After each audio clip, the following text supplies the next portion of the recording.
Hey everyone, so very dark, damp, drizzly day today, so I'm not on the barn. But as you can see from the title of this video, I had a major catastrophe with the Waterwheel, which you're going to see in this video. It was actually recorded about 3 months ago now. The customer sent me a video of the gearbox was wobbling around. The wheel kept shutting itself off from the failsafe, and that was because the sensor was wobbling as the shaft was slowly failing. And then he sent me a video of the gearbox wobbling and it shut it down, and literally as I was on the phone to him saying shut it down, it all just came to a sudden crashing halt. And so I literally packed up that same day, packed my van up, went down there, and that's what you're seeing in this video. The day I got there, I left here, drove there, took it apart, drove back all in the same day, so I was quite flustered. I didn't get too much footage, but you'll see what the problem is and how I resolved it. Obviously there was no cost to the customer, it's my mistake. I've always been open and honest on this channel, and I had no problem with showing this. The reason I've delayed it is not because I was embarrassed to show it or I didn't want to show it or anything like that. I just wanted to make sure that I got the problem solved before I put lots of videos out of a progression of trying to fix it. I didn't want it to be a ongoing long process. I wanted to check I got it right before I put the video out. It's been running now for 2 months, and all seems fine, so I thought I'd show you what happened now that it seems to be resolved. So you can watch that video and then we'll come back and I'll show you what it's been doing in its output. Hey everyone, so I'm back at the Waterwheel. See, I've got a welding helmet on, and that's probably not good news, right? But it's not just needing welding back together this time. It's completely and utterly, I won't say it because we don't do too much swearing on this channel, but it's the hub is written off. I'll show you. It is absolutely knackered. So the other day, whilst running at full power, the shaft completely sheared off. Not just broke the weld, completely sheared the shaft in half. That shaft goes all the way through the middle. You see, completely sheared it in half. Destroyed the sensor. The fail-safe controller up there shut the water off, and it bottomed out on the frame. And yeah.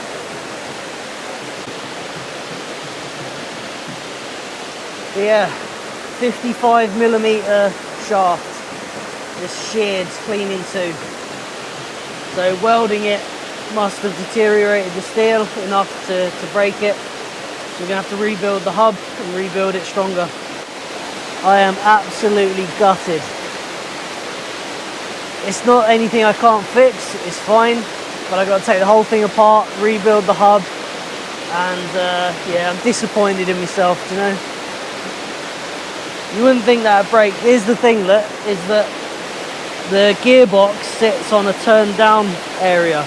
So this is where the gearbox sits, and this is actually a smaller diameter than the main shaft. And so this is the weakest point here. And so it's not the shaft that's the problem. The shaft is strong enough to handle the torque because I worked all that out. It's the welding.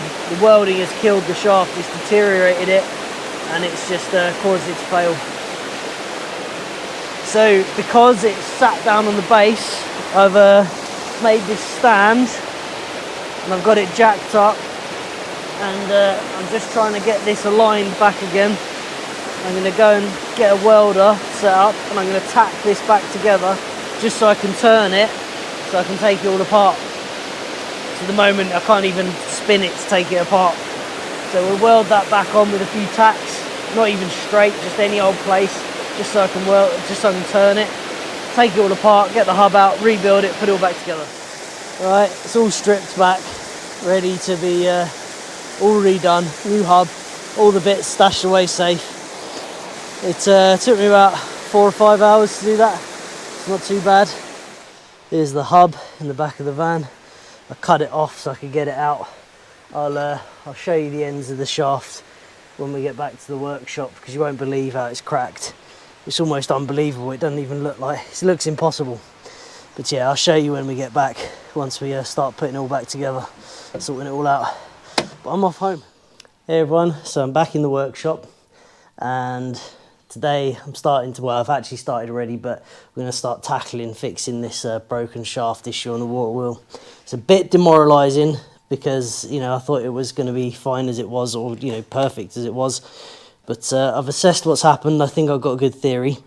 So this is the end of the shaft that, you know, completely sheared, and that's the other side of it. And you can see it failed just behind the weld. Now I've looked up the grade of steel that this is, and it's rated to be welded. I checked that beforehand, but what I didn't realise is in order to weld it in this diameter, because it's obviously got a big heat sink, it needs to be preheated. I didn't do that, and so I believe the failure is not because the shaft is undersized, because I did work that all out first and it was oversized for its job. I think welding it put stress cracks through it, and then the forces just destroyed it, because you can see it broke right behind the weld. It sheared, and then for a while it was just running on the weld itself around the outside, and then eventually the customer got put a lot of water through it in a high river condition, and then that sheared all those welds we put up on this end plate. So that's what happened, and so the solution is to cut these off. I've already done one side. These get cut off. I've machined one end. We've got this plug, this end cap. We're going to, this is 55mm shaft, and we're going to 65mm shaft, which is, I think, 40% bigger. This is EN8 steel, and this is EN24T. So this is at least a third stronger than that, and about 40% bigger. And so, and we're not going to weld it. So this is going to have these locking collars. So this locking collar goes in here. So that end cap will be on the end of the hub. Locking collar, bigger shaft. That is going to be, that's how it should have been done. It's just cost me about an extra £1,000 to do it like that. So yeah, I've got a plan, and you can watch me machine another one of these.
Okay, so first stage. Now we've got to flip this round.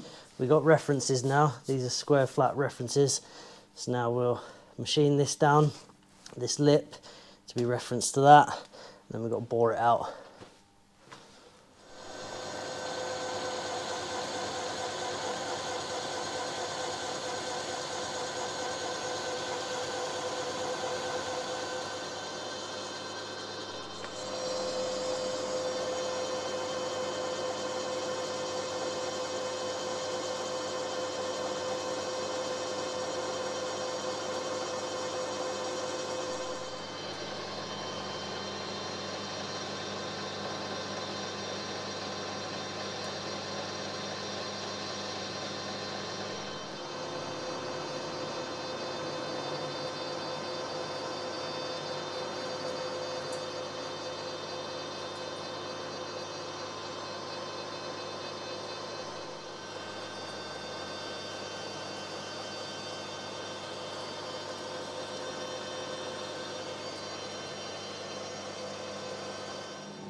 Okay, so got my size, so 95 on the dot, and it's well, it's actually tiny bit over 95, but this is roasting hot at the moment.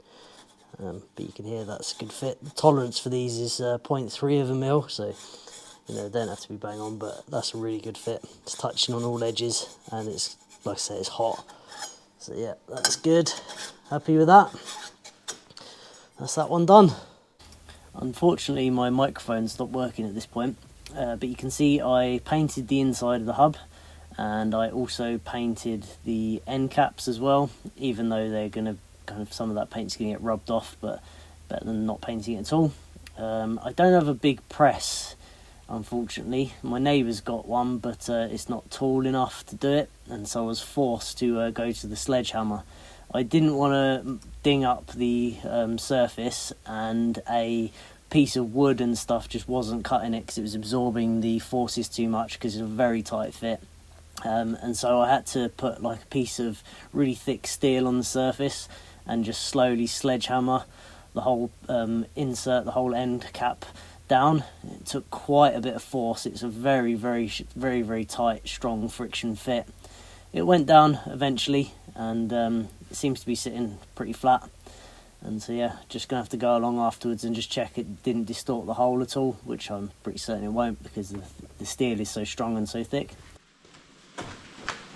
Right, so that was really annoying. I just realised there after doing a load of footage that my microphone had been broken for ages. So I'm just putting this in to put a couple of dings around here. Although I tried to stay away, it's done it anyway, but it's not too bad.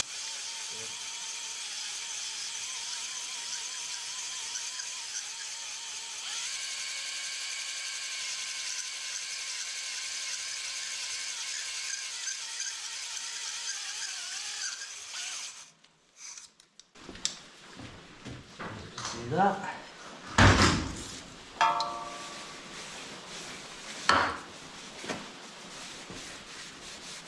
Dear, I've got to get new microphones now. So like that, and check that goes in there. There we go, nice fit. Okay, happy with that. So with great difficulty I've managed to get that shaft through there. Trouble is it's on the floor now and I can't lift it, so I'm going to try and lift it with the car lift, if it can get enough height, which I don't know if it will, up onto the bench. But I don't think it will lift high enough, but we'll see.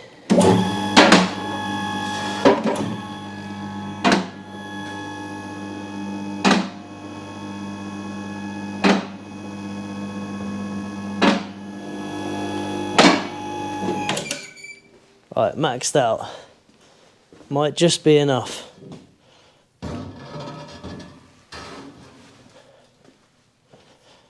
If I spin it round, and then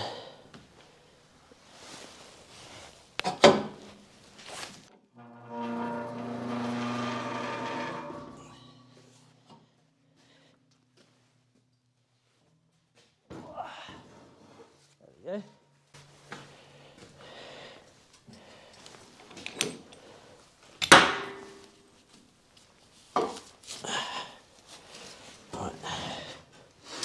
Stick some bits of wood under it so it don't roll off.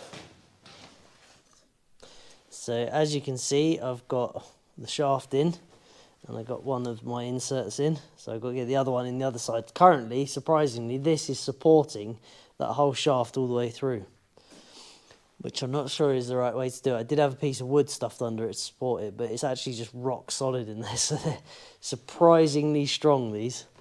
So yeah, let's get the other one in on the other side.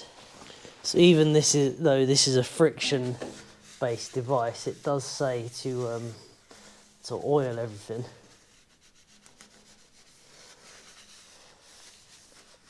So I'm just following exactly what it says to do. Do that. And then that should slide over there. Okay. Hopefully it should There we go. Oh, look at that. Wants to be just about there. That's it. Tiny, tiny little bit more. There we go, just there. Perfect fit. That is literally perfect. I'm so pleased with that. I mean, I can't see how this could be wrong now. I mean, that is the proper way of doing that. It's cost me an absolute fortune, a lot of time, but I really do think that that is the correct way of doing that now. So obviously, if I was to ever make one of these again, I'd do that from the start. But you know, you learn with these things. You know, even when big major car manufacturers come out with cars, they sometimes make a big balls up on them and have to recall them and stuff. So I'm not beating myself up about it too much. You know, when you make something for the first time, something that's complicated with a lot of forces, it is difficult to get it right first time. And I didn't even get it right second time. I think this is right third time. but it's all right. Like I say, I'm not beating myself up about it. And this is gonna be right now. So I get this nipped up. I wanted to put this in before welding around here because I want it to all centralise itself and be concentric. And this is such a big chunk of steel in here anyway that it's not going to send any heat down here. Right, that's in. I'm really happy with that. Got them equal on both sides. Set this shaft to where I think it should be based on the other one. But I haven't torqued these up or anything. I've just got it fixed in so I can weld it and everything. Centralises everything concentric. And then I'll take it to site like that. And if I have to move the shaft at all, I can. There's screw threads in here that you can break the taper. Obviously, it doesn't break the thing; it just cracks the taper out. And so I'll be able to move the shaft a little bit if needs be. But I just wanted to torque it up so I can weld around this hub here to this. Now I'm also putting in bolts into here as well, some high strength bolts, just as extra protection. I don't think it needs it. We're going belt and braces this time. There was someone in the first video when I was making the Waterwheel. You know, a lot of the comments I get with hydro stuff are really uneducated on hydro and they don't really understand how it works. But there was this one comment that said, really great build and everything, but I'd like to see a design without welding to the shaft. And he was absolutely right. You know, that was absolutely right, that was. And at the time, I just couldn't think of a way of doing it. And then I discovered these. And that's the way of doing it. That's the correct way. So yeah, happy with that. So next job is I want to check that this is not wandering out at all, because I don't know if I got the cut perfect on that side. So I just want to check it's all straight, and then I'll tack weld it round, check it again, and then weld it all the way around, and then we'll put bolts in it as well. It's going to be solid. Right, got to weld it up, and bolts in there as well, and the lock-in flange locked up, not completely all the way torqued. I do that on site, but yeah. So we've got 12,000 Newton meters of driving force on this shaft now from that hub, and the actual amount of torque on it at full output is 1300. So we're I mean, I can't see how any of this can break. That bit of steel goes right in there. You saw it. It's got 4 12.9 cap head bolts in it going into it and welded all the way around. And then these are uprated by a factor of 6 each. So I'm pretty confident that's going to hold now. Right, got this nifty little setup for getting this onto a pallet so I can get it in the back of my van. So Dot's going to raise the lift and I'm going to guide it onto the pallet. Hopefully it should be quite controlled. Right, go on then, go press the button and just see how it reacts. Yeah, go up and just go on. Yeah, go on. Right, go on. Hold it there, hold it.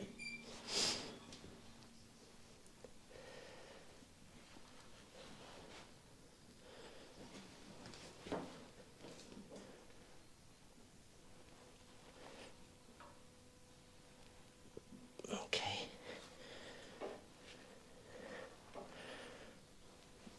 Right.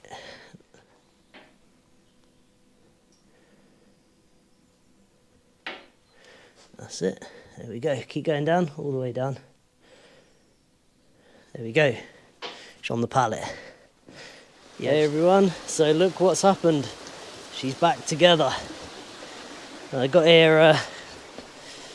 I got here yesterday, and had a bit of help getting the hub in, and then me and John and another guy helping us out has been putting it together today, and we're just about to put some water through it for the first time. It's got the new 65mm shaft, new bigger bearings, and hub locking collars, hub welded and bolted with an additional locking collar this end. So if that doesn't hold it, I don't know what will. And it's got a bigger gearbox on it. So yeah, we're just letting the leak fill up, and then we'll get this back running again. Right, first little tiny bit of water just coming over. There's been a lot of work to get to this point. I made a lot of mistakes on this in the end, but I think the design's right now. There's actually not a lot more I can do, because everything's as big as you can get in terms. So those locking collars, they're the biggest ones you can get. The shaft is basically, it's 10 times as strong as it needs to be now that it's not welded. It's everything. Oh, first bit of water. Yeah, I can't do any more with it, so I really do hope we got it figured out now. But a lot of mistakes made, but I've also learnt a lot. There she goes. Bit more resistance in it now.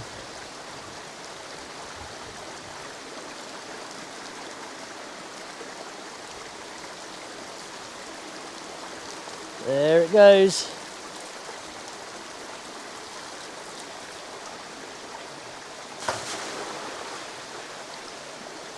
It will stop again until we get a bit more flow rate, I think. Yeah. Almost there.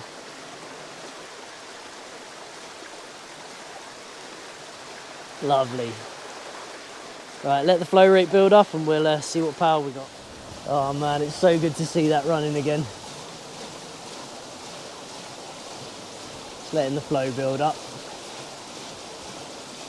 It's cool when it's at such low flow. You get that real laminar flow off the end. Looks great. It's only about 5 litres a second there at the minute though.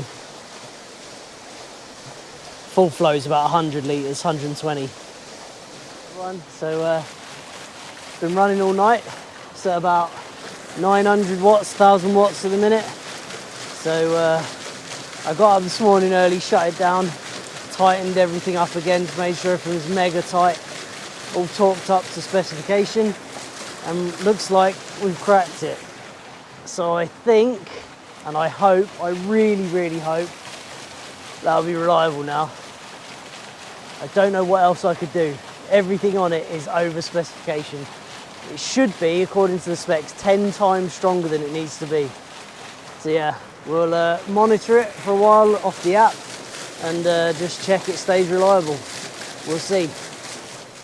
So there we go, that is what happened to the Waterwheel. That was a little bit of the reason why some videos were a bit slow to come out for a couple of weeks, because I was busy trying to sort that out. Pleased with it. I think we got it done. I think it's done right now. Obviously it was all at my cost because it's my mistake, but that's quite normal when you're prototyping new thing, new product, and so you just take that hit. Next time I do it, I'll know. And so yeah, it's all good. It's been running for about 2 months now. It's had the odd little short period of being turned off when the customer's gone away, and it was also turned off briefly for a couple of days here and there because the electrician's been, and all the temporary earth is all now gone. It's all permanently earthed in. It's all got RCD protection, and it's all been certified, tested and everything by a qualified electrician, and so that's good as well. So it's all safe and signed off, and hopefully now be reliable. So just show you the output on the app I've got over the last couple of months. And then, yeah, hopefully we'll just do a bit of an update video at some point when I go back to do some maintenance or something. Just see it then in a year or so. All right, so here is the current output. So we're currently at 1050 watts. Produced today so far, since midnight, that is 9.2 kilowatt hours, so running quite well. You see we've just clicked over, doing 2 megawatt hours. So I can show you some of the output. So if we go to the monthly view and we go back next month, so this was when the Waterwheel was running well after. Sorry, let's actually go back to when I first fixed it. So this is where I first got it back up and running again. The customer was running it on, told him to just try and keep it a kilowatt or below, just try and run it in. So that was during that. This is when the electrician showed up to do some testing and run some cabling and permanent earths, and then you see it just ran steadily then. And then we went into the next month, where again the customer's still trying to keep it down a little bit, not running it at full. That was a day that the electrician came back just to do some final earth testing. And then this was when the river got really low and the leak got a bit blocked up after a flood. And then the day after it rained and the customer cleared out the leak a little bit, and then we got back up to good output again. That was a 31 kilowatt hour day. And then we're into this month now. So, you know, we're early into the month, so it was 24 kilowatt hours, and then the river went down a little bit, 20 kilowatt hours, and then this is currently today, so that'll obviously build up to around here. So yeah, all working good. All right, so that's going to conclude this video. Weather's not great at the moment, but I'm pushing on with a barn roof, and so the next video will be a barn one. All right, hope you enjoyed the video, and thanks for watching.